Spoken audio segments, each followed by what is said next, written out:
So, Miss Terry, you mentioned divorce, right? You mentioned divorce, right? I think you're the only one who mentioned divorce. I'm, Okay. I'm, I'm divorced as Yep, well. and you mentioned Praise divorce as God. well. Oh, okay. Hallelujah. Been there, done that.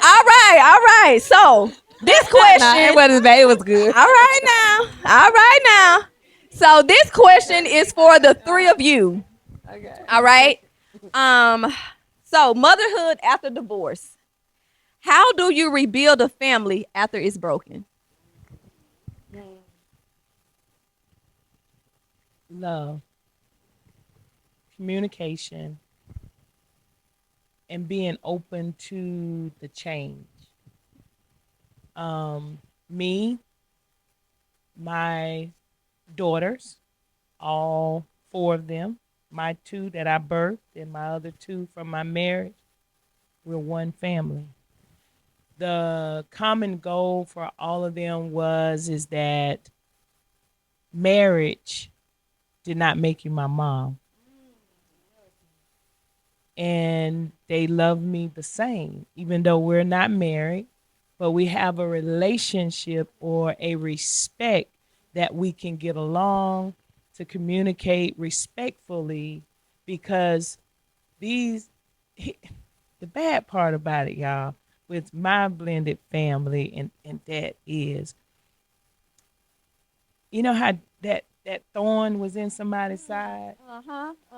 It's my thorn because my children's my stepdaughters, and they're not step, but they're my daughters, their mom, who was married to their dad, who is the first cousins to a boyfriend who I dated, but not just that, to the husband of my children, who is deceased now, but their stepdad, who is my stepdaughter's, he became their dad. Oh, I'm Yeah, so it's a lot of those the mixtures there. There's a lot There going go them on. pieces, y'all. Yeah, those So are different pieces. the thing is that we trust God. God had to become the very thing, and like you said, that resilience, that friction. I had to remove self out to allow everybody to have their own personality, their own emotions, to understand what was going on. Because, again, like Miss Loretta said, adults take on everybody's emotions, the children emotions, and we cause the conflict, not the children. So my daughters, all of them, is five of them, and they're the Furious Five. They're all five belong to me, and the grandkids, they all are there. Um, and my kids say I'm crazy. They just say I'm crazy because I give you a scenario. My granddaughter got baptized here last month, and it was me, the ex-wife, the girlfriend, and all the grandbabies. And what's gonna happen is we gonna show them love. No matter what we got going on, we gonna love them. And so that's why we can stand and take a picture together. And that's why we can stand and have birthday parties for the twins. And that's why we can go to Christian dedications for the new grandbaby. That's why we can baptize my granddaughter. And all of us are there and can stand together. Because I don't take on what I'm mad at you about in front of them.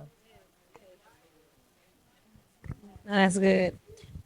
So, Terrence, make sure you record this part because he'll never believe I said it.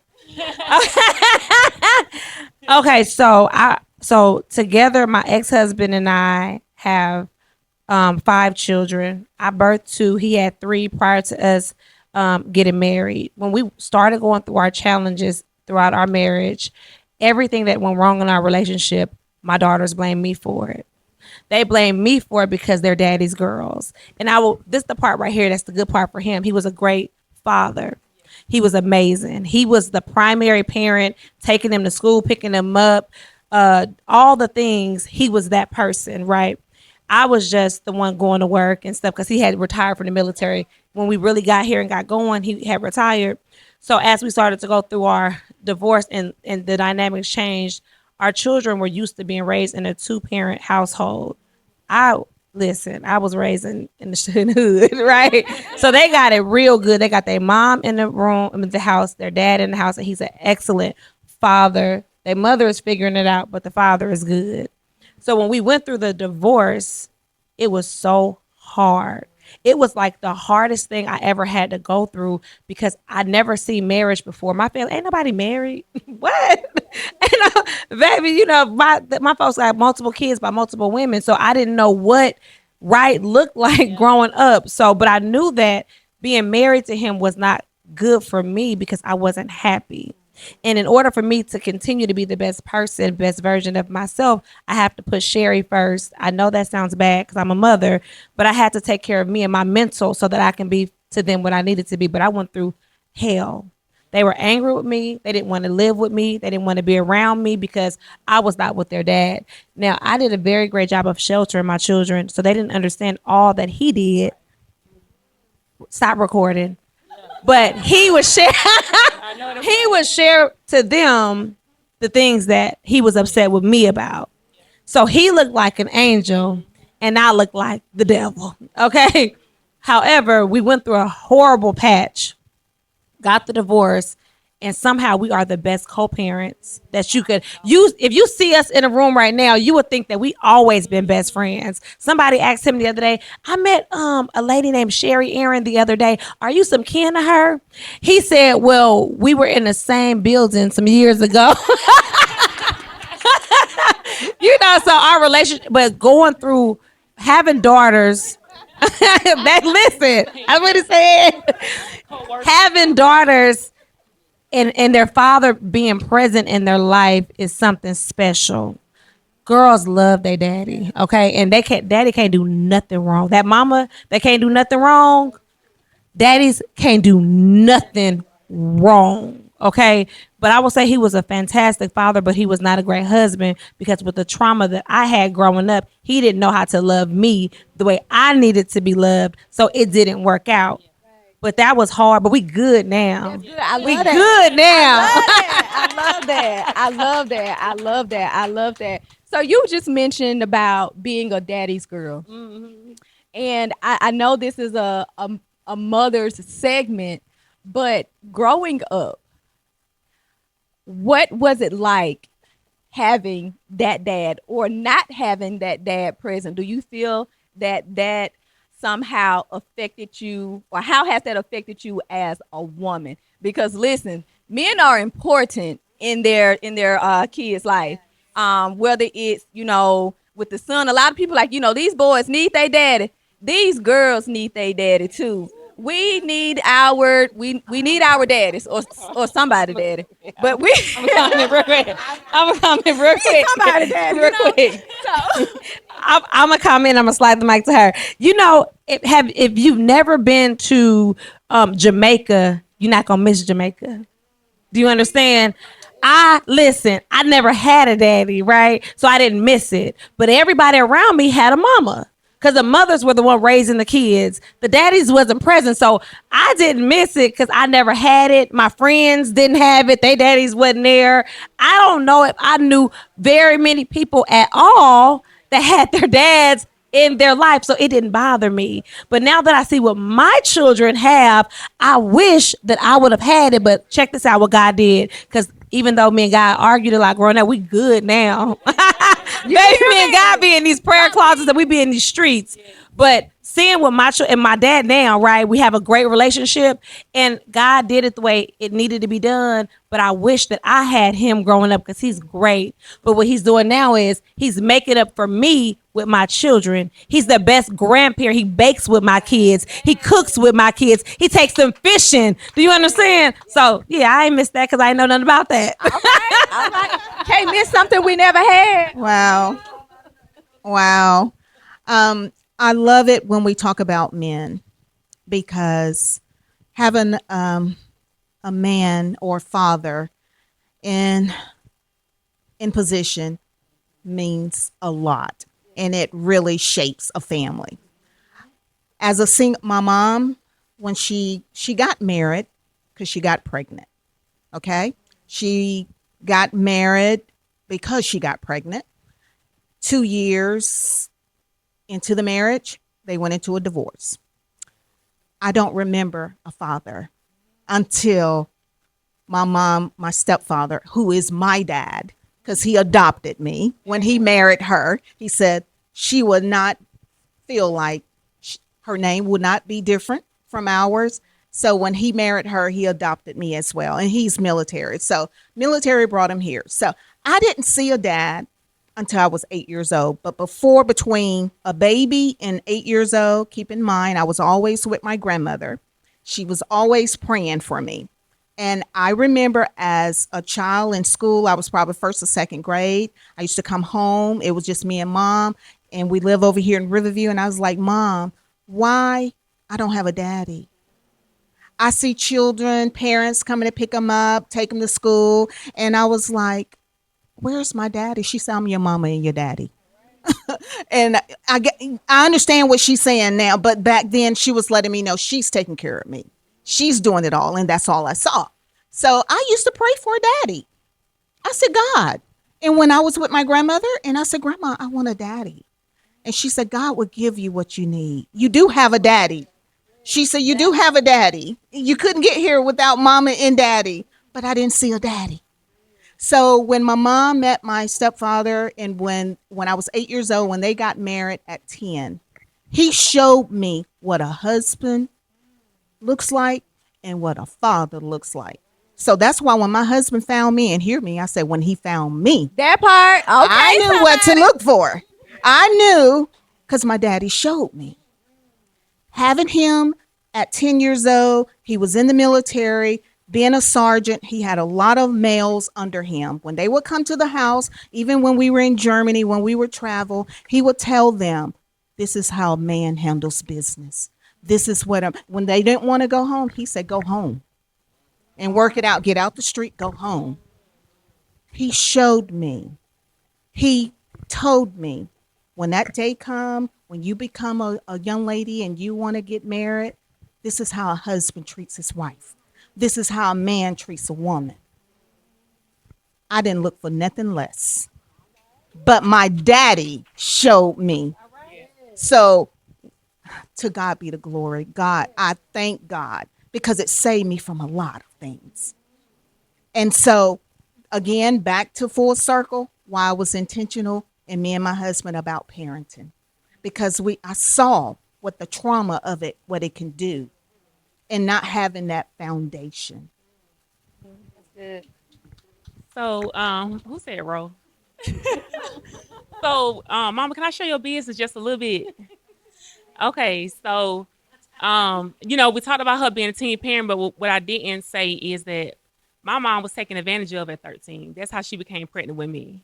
So she really had options, and to have me and raise me the way that she did is so crazy because of course I didn't have my father in my life because of what happened, of course. And so nevertheless, growing up, I never yearned for that love because, she wasn't my mom and dad. She was mama and she just took care of everything.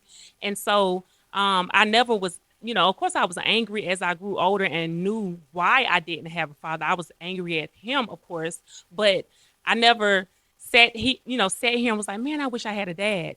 And so what's crazy is, they say if you want to hear God laugh, tell him your story, tell him your plans. I had my first son and I got my tubes taken out immediately after because I was just so afraid of being left alone again. My sons that left me, and I was like, I don't want to have to go through this again. And so got my tubes taken out. I ain't say tied. I got them taken out. Okay. And so that next year I met my now husband. He didn't have any kids. Right. And so we went through IVF to have our 2 kids. And I cry watching him raising our kids, not because, again, I don't yearn for that love, but I cry because seeing my babies get that. And when I say that is a good man, y'all, baby, no, seriously, I cry watching it like this is amazing. Like, I know if y'all follow me on Facebook, y'all know I talk about my man all the time. But just watching it, it's like this is what people had. Like this is so weird, but it's so loving. And again, I never yearned for it, but I'm just so happy that I'm able to watch it. It's new to me, just like it's new to them, and to know that it's just like with everything else, is either in you or it's not.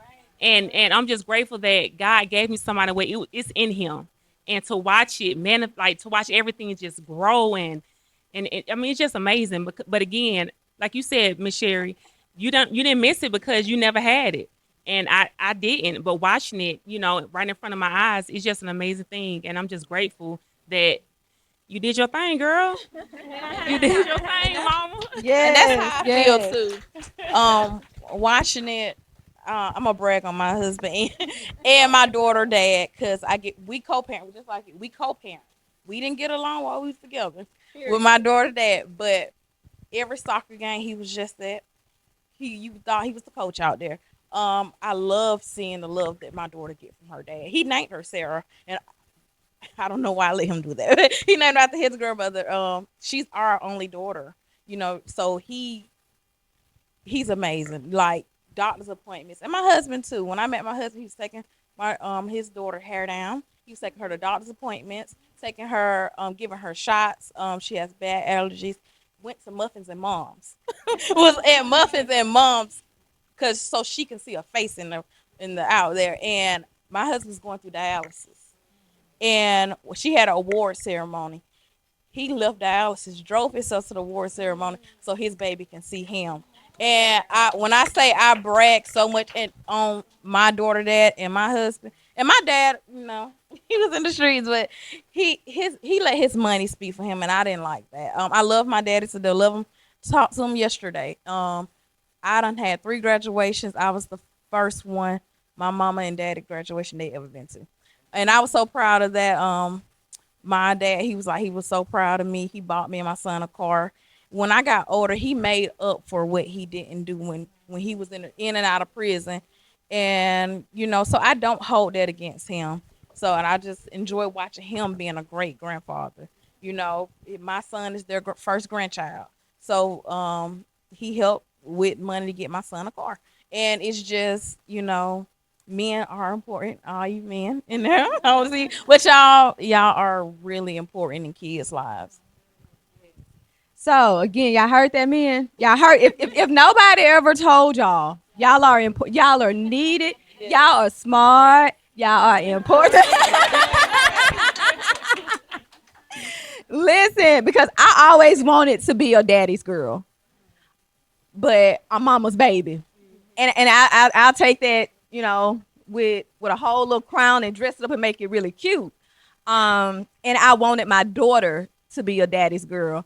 And a lot of times I found myself overcompensating or attempting to overcompensate because I felt she didn't get what she deserved, especially when she hit a certain age in her life. It was like, you were bomb in back then, but now she really needs you.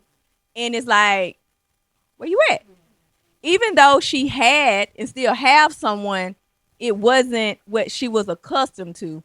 So I had to forgive myself, and release myself from feeling like I failed her, because I wanted to give her something that I yearned for, which was to be a daddy's girl. So now, me and my dad, that's my dog. That's my homie, okay? I can call him.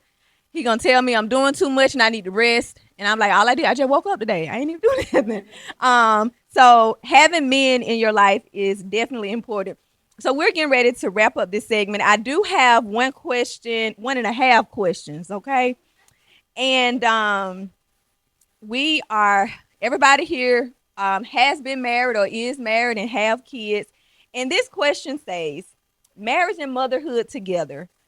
What do you do when you're pouring into everyone else and you feel empty? Or have you ever felt that way? I will go first. Okay, Because girl. this was me today. Like, Aw. this was not my outfit. This was not. I had to walk off on my makeup appointment because I had to be wife. I had to be mama, granddaughter, unexpectedly today, and it's a lot. And I work. We work together. She not. I'm over at the apartment. I just got done my second master's. As Black women, we carry so much. And when you add being a mother to that, it's a lot. So I have started taking me 2 days to myself a month to where I don't do nothing. I tell my kids, y'all tell y'all daddy's come take y'all to school. My husband, y'all eat whatever you cook. And I take time for me. I do it twice a month because I had to realize I'm all my kids have when it comes to being a mother. I know they have a village, but if I go, my baby said something in the group chat the other day because I was going off when I came to see the house dirty. And she said, because I said, I'm going to just move out. And my baby said, y'all, we got to get right because I can't live without my mama. And that really just, it did something to me. But 2 days out of month, I'm gonna take off. I'm not gonna work. I'm not gonna open a laptop. I'm not gonna teach a class. I'm not gonna tend to no kids. I'm gonna put me first. As you should, as you should. And putting yourself first is not selfish.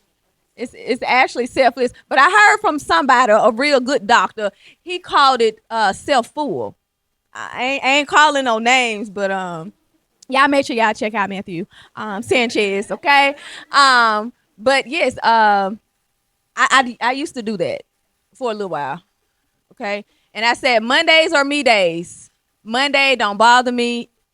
If ain't nobody dead or the house on fire, don't bother me. I'm going on vacation, and it was literally in my room until I got bored and wanted to see what everybody else was doing. So that didn't last long. Do either of you ladies want to? What was the question again? Um, when what do you do when you are pouring into everyone else and you feel empty?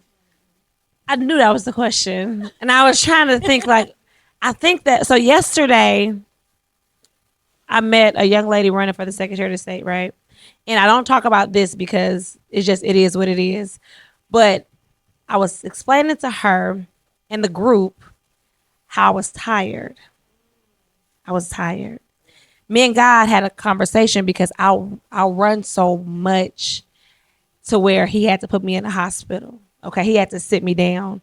So recently I've been praying saying, Lord, you know I'm tired. You know I'm burnt out. Don't put me in the hospital. I'm too close to the end. Guess what he did? He gave us rain. Ooh. I'm out every day knocking on doors, in the streets waving. Do you understand me? God gave us rain. If y'all follow me on Facebook, y'all will see. You saw me. That was a real moment.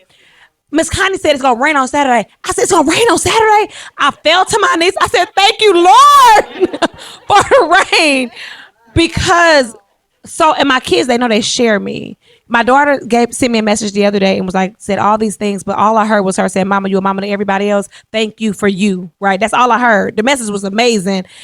They know they share me. They know how I am. If I'm sitting at home, it ain't right. It ain't right, and that's just who I am, right? So I'm asking God to just help me to pace. So now I keep a calendar, I keep a schedule. If I wake up late, I'm just late.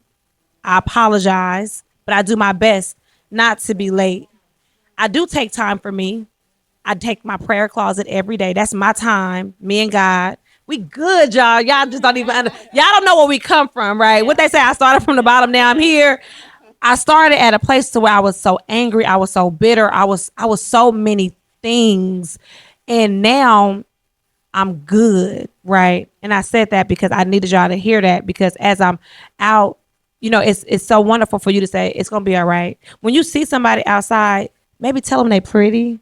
Maybe tell them they look nice. Say some encouraging words to them because we don't know what people are going through and what they're carrying. You know what I'm saying? So I'm good, y'all. I just take my little time Yes, to I get my. love that I for just take you. a few minutes to breathe, and me and God have our conversations. I sit in the car. Who in here sit in the car when they pull up at home for a few minutes? Baby, I take them few extra Yes. minutes. You hear me? So I encourage you, and I gotta say, when God give it to me, I gotta give it to you. I encourage you to take those few minutes for yourself whenever you feel you need to, so you don't feel overwhelmed, you don't feel frustrated, and you don't feel a burnout. Okay. Can, can I harp on real quick how important it is for communication in your village? So one thing that I can say about this question is I honestly don't feel empty to the point where I'm in a room or somewhere because my village know whether it's a cold word or even me just communicating with them, hey y'all, I'm not right. And they step in, y'all. That is so important. I know a lot of times when we get depressed, when we get, going through things, we kind of get into that shelter mode and we don't want anybody talking to us. People can't help if they don't know. You gotta say something, even if it's just something small. You can't get mad at the world if no one knows. You can't assume people reading their Facebook status. You can't assume people are they know what you're going through if you don't speak up about it. And so I'm grateful to be in the position now at this older age of where I communicate. I let people know what I'm going through so you don't look at me sideways because I have been distant. You don't cuss me out because I haven't picked up the phone. You got to communicate with people. So yeah, again, I don't feel empty because before it gets to that point, somebody has already stepped in. So amen to my village. I got a village, y'all. That part. Communication is definitely key. Like, and I'm talking about the key that unlocks all the doors. Every door, not just, the main door, but every other door, it takes communication to get in. Because I think it's somewhere in the good word, it say knock and the door be open, and we got to seek to find. So if we're at the door, you just knock, we have to knock. And that door could be that person. That door can be, that book, or you being to yourself and they know, like you said, it could be a cold word. So that cold word can be, I hadn't heard from him today. I normally talk to her around this time. So maybe she's going through, let me reach out to let you know, hey, I see you. So yeah. Yeah. So being in sync and know who you know when you know them. All right. Wow.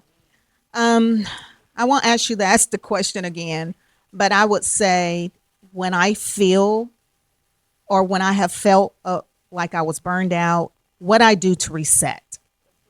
So for me, if you don't know me or if you follow me, I juggle a lot. It is what you see. But behind the scene is even more. I'm an only child. To God be the glory. I still have both parents. They rely on me for everything, it seems like. And it's okay. But they're my adult children now. I put it that way. They are my adult children. And Miss Tracy, she know my parents. They are my adult children. And when they call me, I want to be there for them. I'm two children in college. Our oldest is 40. She has two grands. So I have two shows. My husband and I have a business. Most people work Monday through Friday, but on weekends, our business. So I'm trying to paint a picture. We serve in ministry. Every day we work. But then I had to be reminded, he told me, to whom much is given, much is required. And there's a sowing time and then there's a reaping. And the Lord reminded us we're in that season of reaping. So I said, God, how do we balance it? How do we balance? Because when we prayed for his purpose, we didn't pray for balance. We had to learn, how do I balance it? Just like with you, sis, you're in this season on that trail. God, how do we balance this? Because if he call you to it, he going to see you through it. He's going to see you through it. So for me, I had to pray to God. I love what I do. When I tell you, I wake up with joy to do what I do. It is an honor and a privilege to do what I do. First of all, this was not my plan, but I'm a product of saying yes to the call. And I love it. You hear me, you feel me, you know. So I said, God, how do I balance this? Because it got to the point where I was going. Every time somebody called, here I am, thought I had to be there. And then God told me, I heard it just as plain as day. He said, because you can do it, don't mean you have to do it. No, that's right. I know that's right. Because you can do it, don't mean you have to do it. I said, okay, God, because he's a strategic God. You got to show me when to say yes and when to say no. Because I've heard, and I don't know if you heard, I heard no is a complete sentence and no can be an anointed word too. I had to learn that because serving in ministry, you want to be there for everybody. My husband and I, we serve with married couple. We serve in ministry. My husband's an armor bearer. I'm serving as a service producer. I'm in the community serving, doing 2 shifts, and then I work full time at Big. Did I tell you all? Okay. And then I work full time at Beam. So I am doing something every day. How I reset, I had to carve out some time for a self-care day because that will weigh on you. And so now, and I'm grateful to be married to a husband because he'll know when I need that time. But you got to seek that time. When is it? What is best for you? So I have a self-care day where it's all for Loretta. I do spa. I do hair, nail, whatever it is. It's my day. I get up when I want to get up. I don't want no alarm waking me up. I turn off the phone. I'll get to it later. But that's what I had to do because what happened, I was going to my doctor and he had to have a little talk with me. And he said, this is stress. The body talks, but do you listen? And so I said, oh, because he was like, I think this is stress. So when I started restructuring some things, then my body, I started seeing changes. So reset. Reset. In balance, I heard a lot of people in the amen corner. But I'm talking about real loud, and it's okay because 35 for me, and I shared it with a few people, but 35 for me was balance. So this is my year of balance. And I think it was my T mom that asked me, why did I choose that word? And it was like, listen, because I know I do a lot. Sometimes I feel like I don't do enough. And the place that it comes from now is not more so of making sure I'm making mama them proud. It comes from my yes. It comes from this is what God has purposed me to do, and I'm going to do it to the best of my ability. So the yes is different. So the stress on my body isn't the same. And I had to practice on how to say no. And I'm saying it. And even with self-care, a lot of us, the hair, the nails and things of that nature, but our body is our temple, right? So this year I invested in myself. My father-in-law, he told me, I asked him, I said, hey, I got some money I want to invest. And he said, the best investment for you is yourself. He said, because Nikki, you do so much and you put that money that you're trying to put into stock, put it back into yourself and watch what happens. So this is my investment. Me having a personal trainer, Sakura at Sculpt the Fitness, y'all make sure y'all lock in. And my nutrition, Candid Nutrition with my girl Demeter. That's why I got extra fine. You know what I'm saying? You know what I'm talking about. Courtesy of those ladies because I definitely decided to invest in me because my body is a temple. So definitely self-care. Make sure y'all continue to keep y'all life together. So now this is really my final question. at your lowest in life as a mom or a wife, did you still believe you were good enough? And what does healing look for you right now? What does that look like? So that question will take us. Oh, you got the mic, bro.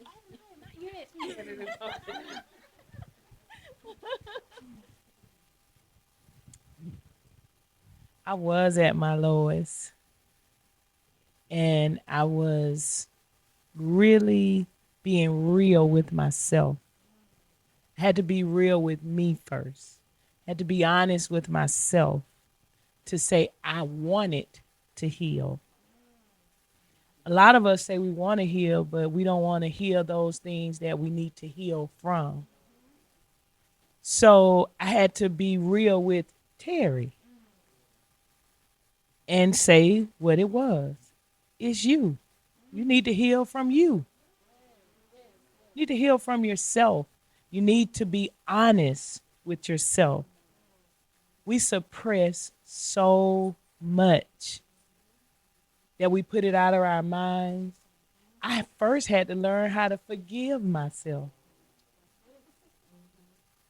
When I did that, I opened the door for healing. I was ready to heal. I wanted to heal. I wanted everything that God had promised me that I could heal from, and that He could do that if I asked. So healing for me, I mean, my lowest, and I ain't even afraid to say it now. My lowest was God stripping me down from everything. When I say everything, I mean house, car, children, job, everything. But when He did it, I could see Him in it.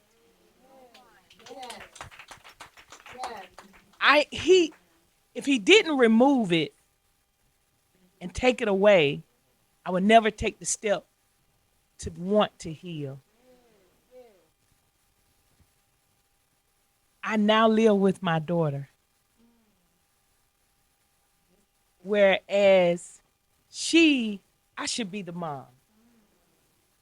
It was in the things that God broke down for me to see it in order to heal. We got to want to heal. We got to want to bring up those things that dare in order to heal. It was when I thought I couldn't go no lower, but I heard God whisper and say, "You gonna fall. You gonna fall some more. But when you fall, I'm gonna catch you. It ain't gonna hurt as bad as it do if you didn't have me." And so the hurt was there, the fall was there. I was bruised. It was there. But the healing took place at that very time because I wanted it. And God wanted to allow me to heal. But I had to be real. I had to be real with myself. I had to be honest with myself. I had to see me in the mirror and see the real me.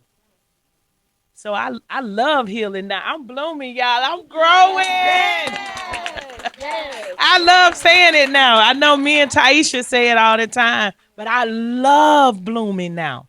I love growing now. I love healing now.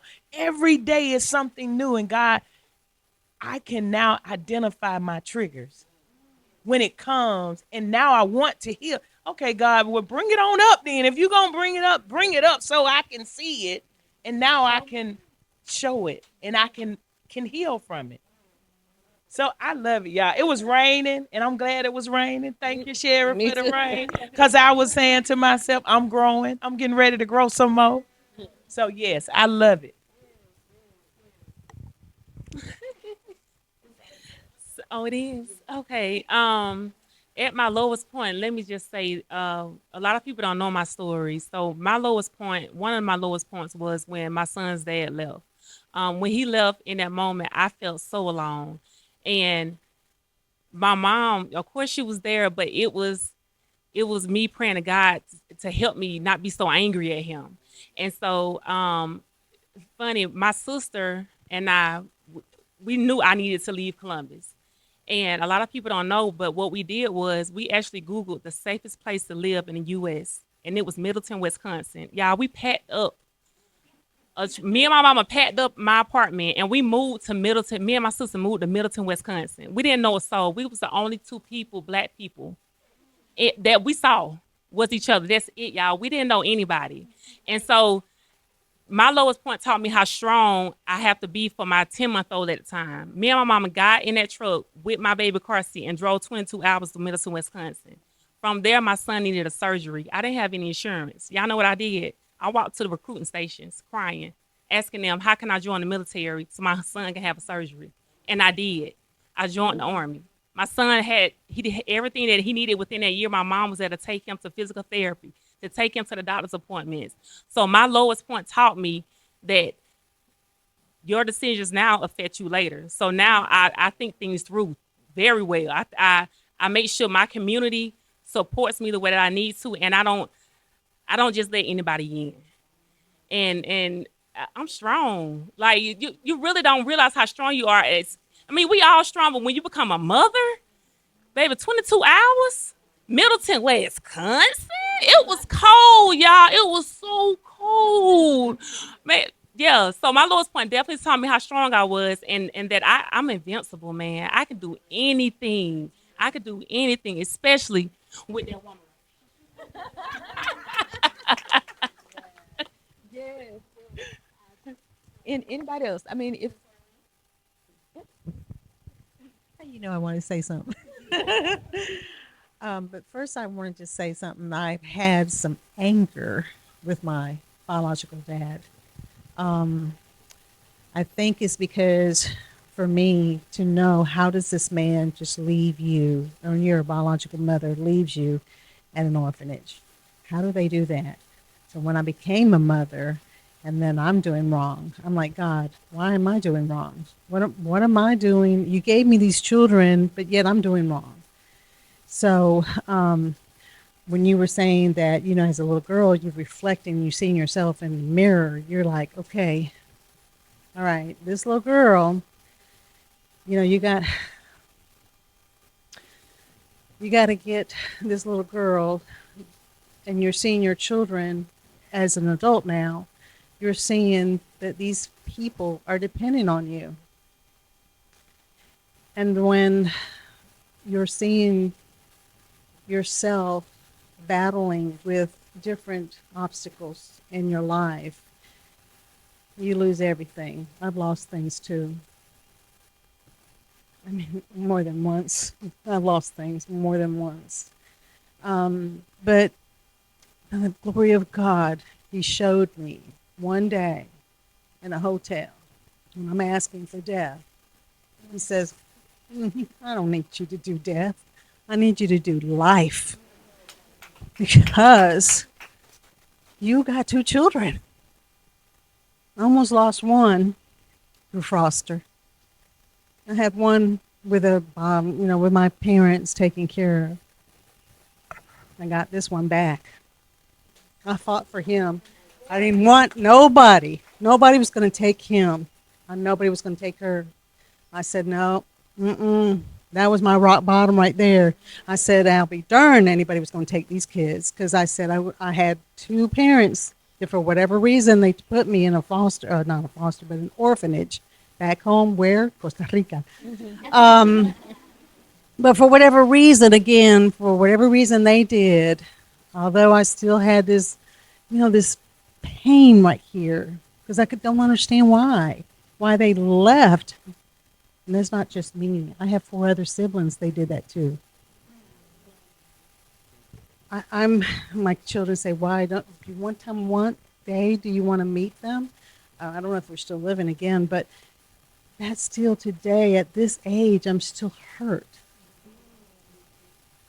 I know you're saying to forgive, and I forgive, I do, but for some reason it still hurt.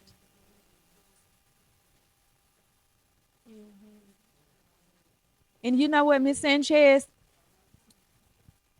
even when you forgive, the hurt is normal, it's natural. So to still yearn and still, want to, even if it's just meeting or have a conversation, it's totally normal. It doesn't make you abnormal Because like, when you grown, you should be over it. You had parents.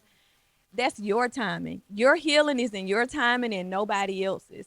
So having your babies and God giving them to you, and you feel like that's my purpose. Your purpose is greater. Your purpose is greater than being mom. The service that you provide, the level of care, the level of love that you give to so many people, you're just filling yourself back up. You are wanted. It's not because of you that your parents left you. You were not the fault. It's not your fault that they left, right? It could have been so many other things, but I'm here to tell you to ease it. And I know it's not going to make it better, and it's not going to take away the pain, but I am instructed to let you know that it was not your fault. They didn't leave because of you. Not in a negative way. They left because they couldn't. They were not able. They didn't have the capacity to what you were becoming. So sometimes the best thing for a parent to do in their mind is to leave. They could have left you anywhere, but they left you in an orphanage. And God sent somebody to take care of you. All right. So you are not a mishap. You are not just somebody who's just out here. And even when you were at your lowest, because I heard your story, even when you were at your lowest and you were in that hotel and you was like, God, take me, it went time. And it ain't time now because it's so much for you to do. Your story is bigger than anything that you can imagine. Your voice, what you speaking, you're going to not only heal others, but you're going to heal yourself in that. So you continue to trust the process. You continue to allow God to do what he do for you and through you, and your healing will come with that. I believe that. And I want you to receive all of that. Very nice. I got today. Oh yeah, absolutely. So you go ahead, baby. You were saying something? I wasn't, but listen. I mean, you know how sometimes like you'll be sitting there and it's like you want to, but you like no, and God is like gonna keep giving you opportunities, and you still gonna say no, and then here you go, you gonna say something. Because I was listen, gonna not say nothing. No, because this is the thing. I have to be obedient because obedience is better than any sacrifice. You're right. So if I would have not said something to you, then I would have been held accountable. So I know it's something for you to say, and it's not prompted by this question or anything of that nature. You have something on your heart that you need to get off that's going to release you because you're still held bound. You still got some stuff that's still held up, and it's because you're not speaking. So when you speak it, your release is going to come with your words. So I'm going to need for you to speak so you can release. What I will say is, growing up without a mom was very challenging. We already know that, right? It wasn't until I got to Columbus, Georgia in 2008. It was January 11, 2009, where I met my best friend. Some of you all may know, some of you all may not know. I had a best friend named Trina, and I didn't want to talk about it because she been on me so heavy lately. But me and her, she was my everything. She was my best friend. She was my sister. She stood in the gap for my mother, my grandmother. She was my end all be all. She was my diary. She was everything to me. Okay. She ended up getting sick. I ain't gonna tell her business. If you know, you know. She got sick, got medevac to Spain. I left Columbus and I went to Spain to be with her. I purchased a flight. I came home and I purchased a flight every month for like 3 months to go back to be with her because she was sick in the hospital. Okay, so I had a plan to stay with her after being there for nearly a month. Long story short, by the time I got back to Georgia, a few days later, she died. When we talk about our lowest point, that was my lowest point because God took my mom, and I was okay with that, right? I grew into being okay when not having a mom. Not saying that I didn't grieve, but I grew into being okay when not having a mom. But then he took my everything. Not my husband. I was good with my husband, but she was my everything. Okay? He took my everything from me. What got me through that and what gets me to healing and gets me through life is to grieve every situation, to feel it. Do you understand? So when she died, I didn't want to be around people. I didn't want to forget. I wanted to go through the motions. So when I came outside, I would be okay. Do you understand? So I guess my message and what God has burning on me is when you're going through something, grieve it. Don't pacify it. Don't let people tell you how you should feel about something. Grieve it and go through the motions and experience the emotion behind it. So when you step out and say you okay, you know you're okay.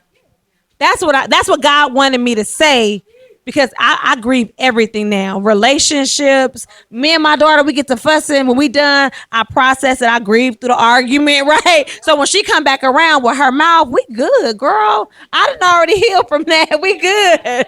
We good. So I think that I know that's what God wanted me to say. But in that moment, y'all, if you knew Trina, you would have loved Trina Terry. You knew Trina.